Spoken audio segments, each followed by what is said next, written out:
Hey everyone, welcome to another case study breakdown where we go through how we help you control more of where your money goes. So in this episode, we'll be breaking down Brad from Canada who's trying to get 0% tax. So Brad came to us to evaluate his tax liability and financial structure with the goal of optimizing his tax burden and designing an international plan to meet his goals. Now the key facts of this case are Brad is a citizen of Canada. He is also a citizen of Turkey, where he became a citizen by investment via investing in property. He is also a physical resident of Bulgaria, where he currently lives, but he intends to become a tax resident of Paraguay. Brad is considering relocating to Paraguay due to its territorial tax system, which could mean he is only taxed on his income within Paraguay and not on his worldwide income. Now, his income will mainly come from Canada, including dividends from companies in Alberta as well as LP distributions, short for limited partner distributions, and some other countries as well. Now, he is aware that there will be withholding tax from the Alberta corporations and LPs, but Brad is unsure if it would be refundable. Now, to answer his questions, we need to determine his tax residency and which tax rules apply to him. As a general rule, if you are a tax resident in a country, all your assets and income are subject to the tax rules of that jurisdiction. If you are a non-resident of a particular jurisdiction, then only your local source income is subject to the tax rules of that jurisdiction,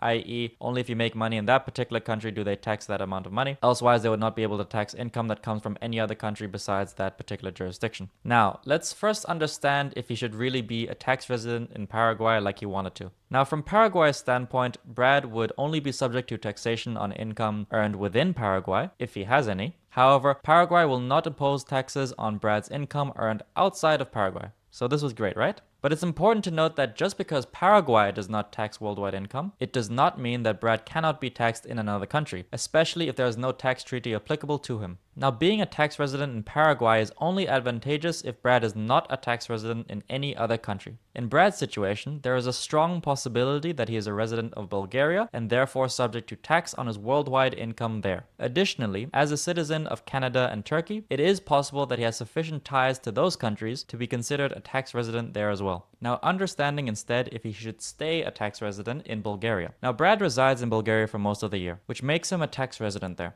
Even if he spends less than 183 days in the country, so less than half of the year, Bulgaria may still consider him a tax resident due to personal and economic ties such as owning a house or having a family in Bulgaria. This means that even if Brad is considered a tax resident of Paraguay and is only taxed on income earned in Paraguay, Bulgaria may still tax him as well. Now, Brad can try to avoid being a tax resident in Bulgaria by spending less time there or severing ties. However, as Bulgaria has a double tax agreement with Canada and Turkey, which protects him, this raises the question of whether he might lose the benefits of those tax treaties and become a tax resident of Canada or Turkey. In general, the tax situation in Bulgaria is more favorable than in Canada or Turkey, so it might be better for Brad to maintain his residency in Bulgaria to not lose those tax treaties. It might theoretically be possible for Brad to find a country with minimal or zero taxes where he could be a tax resident and that also has a tax treaty with Canada and Turkey. However, this might not be very beneficial for him since his income comes from Canada and will be subject to withholding tax regardless. The main question is how much benefit would he gain from that tax treaty? It's unlikely to be significantly different or better than the Bulgaria option. Now, understanding if he should instead be a tax resident in Turkey. Now, the tax system in Turkey is such that it taxes its tax residents on their global income, and non-residents are only taxed on income sourced from Turkey, regardless of citizenship. The tax rates in Turkey are not favorable though, so it is advisable for Brad to avoid becoming a tax resident there. Brad can become a tax resident in Turkey if he stays there for more than 6 months or if he intends to settle in that country. Since he owns a house in Turkey and visits it frequently, there is a risk that Turkey might consider him to be settling in the country even if he stays there for less than 6 months. As Brad is also a tax resident in Bulgaria, according to the double tax agreement between Bulgaria and Turkey, he is a tax resident in the country where he has a permanent home. However, if he has a permanent home available in both countries, the decisive factor will be the center of vital interests. In conclusion, it is recommended that Brad spends less than 6 months in Turkey and ensure that he has stronger connections with Bulgaria than with Turkey. Additionally, Turkey has a double tax treaty with Canada and a tiebreaker rule, but in general, Brad's taxation would still be higher than if he were a resident of Bulgaria.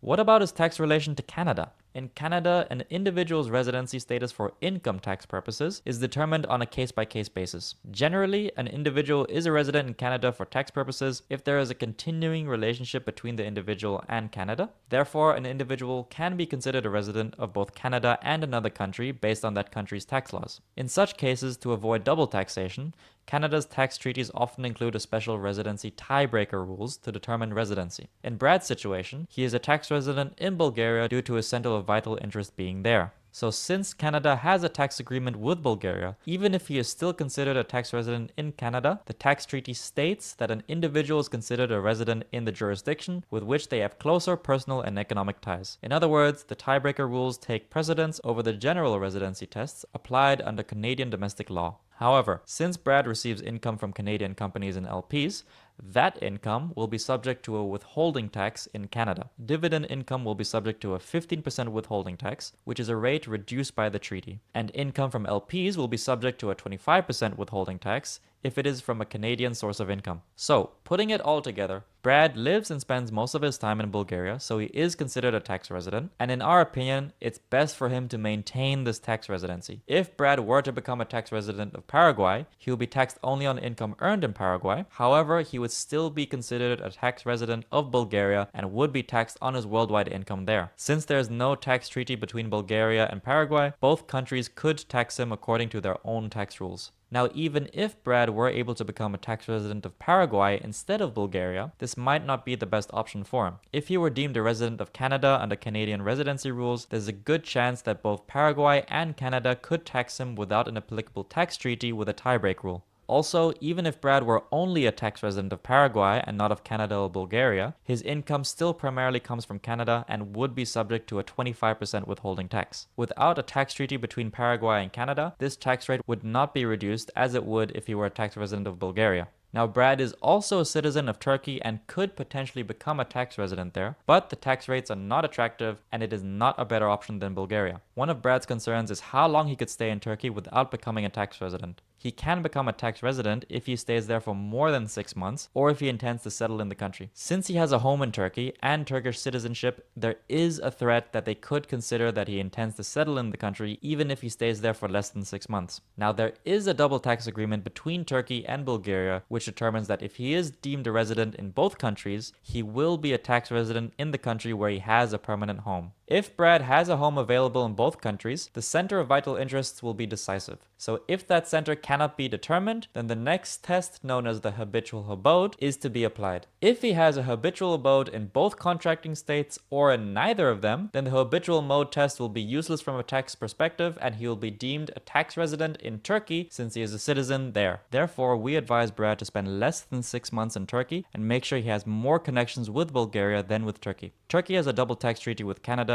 and a tiebreaker rule, but in general, Brad's taxation would still be higher than if he were to remain a resident of Bulgaria. Brad is a Canadian citizen still by birth and is considered a tax resident in Canada if there is an ongoing relationship between him and the country. This determination is made on a case-by-case basis. Now, since we know Brad is also a tax resident in Bulgaria due to having vital interests there, a tax agreement between Canada and Bulgaria states that if an individual is a tax resident in both countries, their residency will be based on the jurisdiction to which they have closer personal and economic ties. As per the tiebreaker rules in the agreement, this overrides the general residency rules under Canadian domestic law.